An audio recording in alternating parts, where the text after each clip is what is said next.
나이가 들면 아무리 자녀를 사랑하더라도 이 네 가지는 절대 하지 마세요.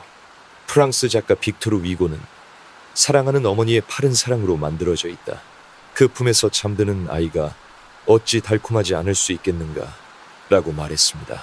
이 감동적인 말은 부모가 자녀에게 바치는 무한한 사랑을 떠올리게 합니다. 하지만 반대로 자녀는 부모에게 어떻게 보답할까요? 인생의 황혼기에 접어들 때 부모는 한 걸음 물러나 자녀에게 성장할 기회를 주어야 합니다. 자녀를 아끼는 것은 본능이지만 올바른 방법으로 사랑하는 것은 예술입니다. 부모는 조용한 안내자가 되어 자기 자신의 삶을 즐기는 법도 알아야 합니다. 왜 때로는 손을 떼는 것이 자녀에게 줄 수 있는 최고의 선물이 되는지 함께 살펴보겠습니다. 첫째, 집안일이나 손주 돌보는 일을 떠맡지 마세요. 자녀가 가정을 꾸리면 많은 부모들이 여전히 책임감을 내려놓지 못한다고 느낍니다. 자녀가 일로 바빠 가정을 꾸리는데 힘들어하는 모습을 보면 많은 부모들이 기꺼이 돕고자 합니다. 집안일부터 손주를 돌보는 일까지 대신 떠맡는 것입니다. 하지만 이것이 부담을 나누는 행위라고 생각할 수 있지만 예상치 못한 나쁜 영향을 낳을 수 있습니다. 나이든 부모는 편안한 노후를 즐기는 대신 다시 아이를 키우는 부모와 같은 상황에 놓이게 됩니다.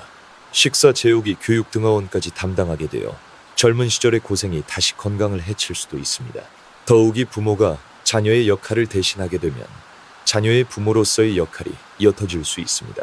직접 아이를 키우지 않는 부모는 아이와의 유대감을 쌓기 어렵고 자신만의 방식으로 아이를 가르치기도 힘듭니다. 조부모의 손에 자란 아이는 부모와의 필요한 교류가 부족해져 가족관계에 거리감이 생길 수 있습니다.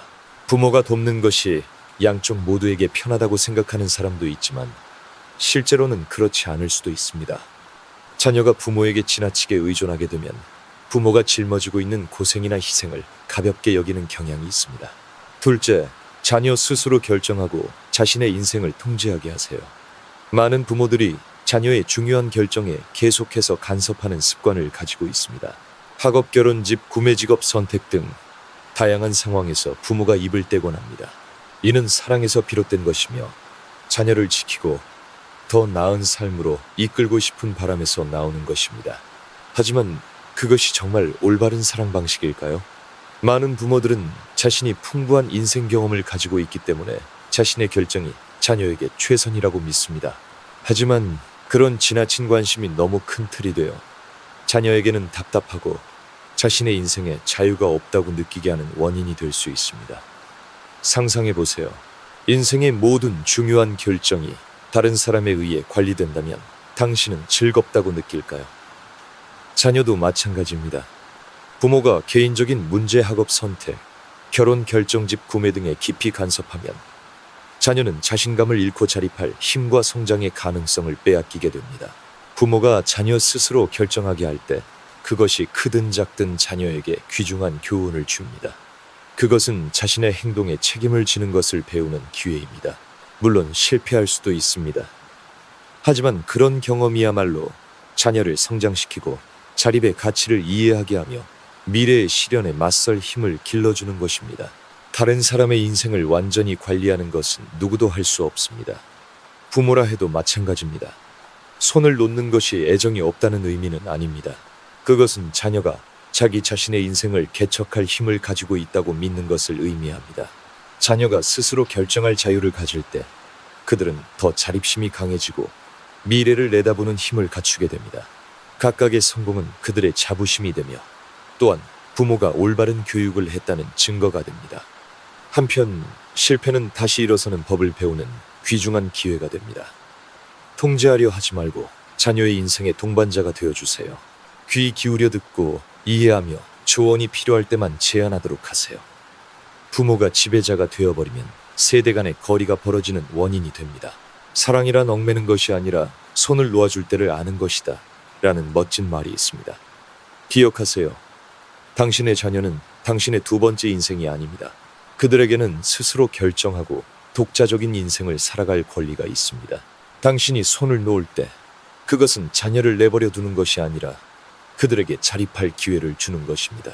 지금까지 당신이 쏟아온 교육과 사랑 덕분에 자녀는 어떤 어려움도 극복하고 자신의 인생을 통제할 힘을 가지고 있습니다. 그리고 그때 당신은 부모일 뿐만 아니라 자녀가 성장해가는 과정에서 가장 신뢰할 수 있는 동반자가 될 것입니다. 현명하게 사랑하세요. 적절한 시기에 손을 놓음으로써 자녀에게 자유롭게 날 수 있는 날개를 진정으로 줄 수 있습니다. 셋째, 자녀의 빚을 대신 갚아주지 마세요. 부모로서 사랑 때문에 자녀를 인생의 모든 어려움으로부터 지켜주고 싶어 합니다. 그것은 경제적인 문제라 해도 마찬가지입니다. 하지만 자녀를 어려움에서 구해주는 것과 모든 재정적 책임을 대신 짊어지는 것 사이에는 명확한 경계가 있습니다. 이 둘을 혼동하는 것은 당신 자신뿐만 아니라 자녀에게도 장기적인 악영향을 미칩니다. 많은 부모들이 자녀의 빚을 대신 갚아주는 것이 사랑이나 책임을 보여주는 방법이라고 생각합니다. 하지만 실제로는 이 행위가 자녀가 어려움을 극복하는 데 도움이 되기는커녕 오히려 의존심을 낳고 문제가 생길 때마다 부모에게 의지하는 습관을 들이게 합니다. 물고기를 주는 것은 단기적인 편의를 제공할 뿐 물고기 잡는 법을 가르쳐주지는 못합니다. 반면 낚싯대를 주는 것, 즉 기술이나 지식 문제 해결을 위한 방향성을 제공하는 것이야말로 지속 가능한 사랑의 표현입니다. 여기에는 재무 계획을 세우는 법을 가르치거나 수입을 개선할 기회를 찾는데 도움을 주거나 경력의 난관을 극복하기 위한 조언이 포함됩니다. 일부 부모는 자녀를 위해 오랜 기간 모은 저축을 다 쓰거나 심지어 자산을 팔아 빚을 갚아주기도 합니다. 하지만 이는 노후에 중요한 재정 기반을 잃을 뿐만 아니라 안정적인 수입이 없는 경우에는 큰 위험을 동반합니다. 기억하세요. 당신이 모은 돈은 당신의 노후를 지키기 위한 것입니다. 그것이 없어지면 건강이나 생활비에 대한 불안에 직면하게 되고 최종적으로는 자녀 자신에게 부담이 될 수 있습니다. 그것은 당신이 가장 원치 않는 일일 것입니다. 항상 자녀의 빚을 대신 갚아주면 자녀는 그 책임이 부모에게 있다고 당연하게 생각하게 됩니다. 그 결과 자녀는 책임감을 기를 수 없고 개인 재무 관리 방법을 배울 수도 없습니다.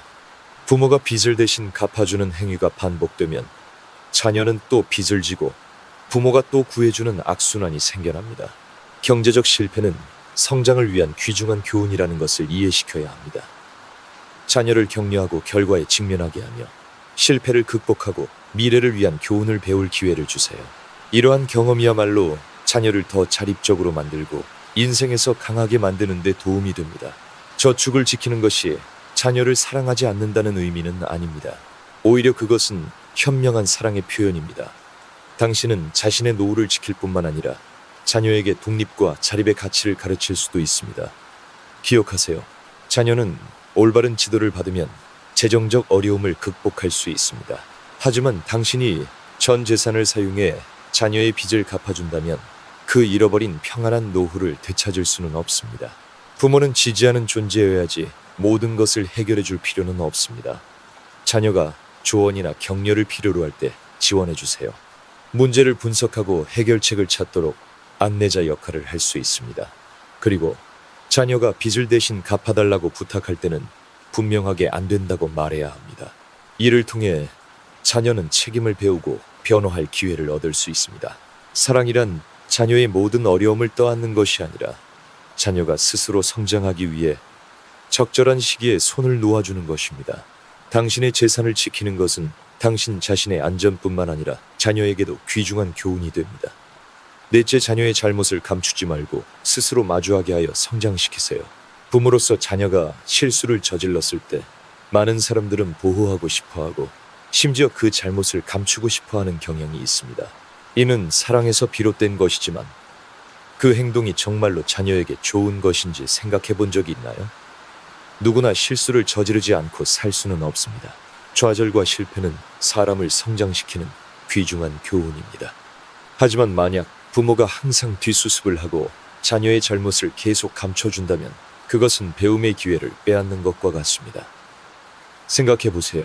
만약 모든 결과를 부모가 처리해 준다면 자녀는 잘못을 저지르는 것이 큰 문제가 아니라고 쉽게 생각하게 될 것입니다. 그 결과 책임감이나 행동에 대한 신중함이 사라지게 됩니다.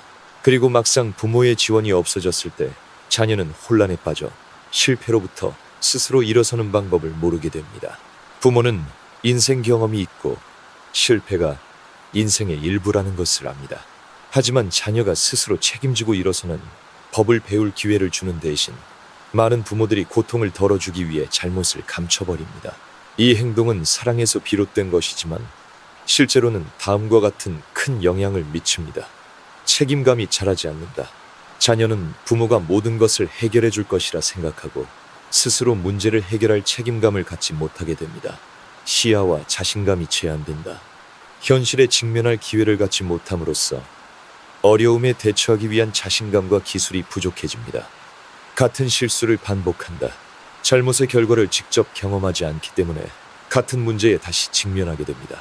자녀를 자립시키기 위해 무엇을 해야 할까요? 사랑이란 지켜주는 것만이 아니라 손을 놓아줄 때를 아는 것입니다. 자녀에게 자신의 행동에 책임을 지게 하고 거기서 배우게 하세요. 이를 통해 자녀는 성장하고 자신감과 용기를 기를 수 있습니다. 격려하되 감추지 마세요. 자녀가 잘못을 저질렀을 때 그 잘못을 감추는 대신 솔직하게 인정하게 하고 결과에 마주하도록 하세요. 부모의 격려와 지도는 어떤 보호보다도 귀중합니다. 책임지는 것의 가치를 가르치세요. 자녀에게 실패는 두려운 것이 아니라 그것을 바로잡고 경험을 살리는 것이 중요하다고 전해주세요. 기회를 주되 일일이 가르치지 마세요. 모든 것을 부모가 해주는 대신 작은 문제부터 스스로 해결하는 경험을 쌓게 함으로써 미래의 도전에 대응할 힘을 길러주세요. 올바른 사랑법 놓아주는 것에서 배우는 교훈. 나는 너를 여기까지밖에 데려다 줄 수 없다. 이제부터는 너 스스로 걸어가야 한다는 말이 있습니다. 그렇습니다. 부모는 자녀의 유년기의 길을 보여줄 수 있지만 성장한 후에는 주어진 날개를 사용해 스스로 날아야 합니다. 사랑이란 계속해서 지켜주는 것이 아니라 자녀가 자신의 길을 걸을 수 있도록 물러서는 것입니다. 잘못에 직면하게 함으로써 자녀는 몇 번이고 넘어지면서도 자신의 힘으로 일어서는 법을 배울 수 있습니다. 자녀가 충분한 인식 능력을 갖게 되면 문제를 스스로 해결하게 하세요. 수습 가능한 실수는 부모가 나서지 않아도 아이에게 큰 교훈이 됩니다. 부모가 과도하게 개입하고 있다고 느낀다면 자녀의 능력을 믿어보세요. 현실과 마주하는 경험이 없이는 진정한 성장은 없습니다. 결론적으로 성장에는 좌절이 필요합니다. 과보호 속에서 자란 아이는 가난해지고 효심 깊은 아들이 세상에 나선다는 말이 있습니다. 부모의 사랑에는 배려가 필요하며 정도를 넘어 자녀의 성장에 장애물이 되지 않도록 하는 것이 중요합니다. 자녀에게 인생의 교훈을 주는 것은 부모가 아니라 인생 그 자체입니다.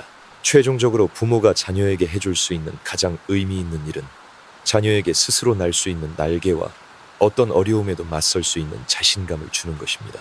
영상을 시청해 주셔서 감사합니다. 마음에 드셨다면 댓글로 이를 그렇지 않다면 이를 남겨주세요. 채널 구독과 알림 설정을 통해 새로운 영상을 즐겨보세요. 여러분, 지금 어디에서 제 이야기를 함께하고 계신가요? 오늘 이야기는 어떠셨나요?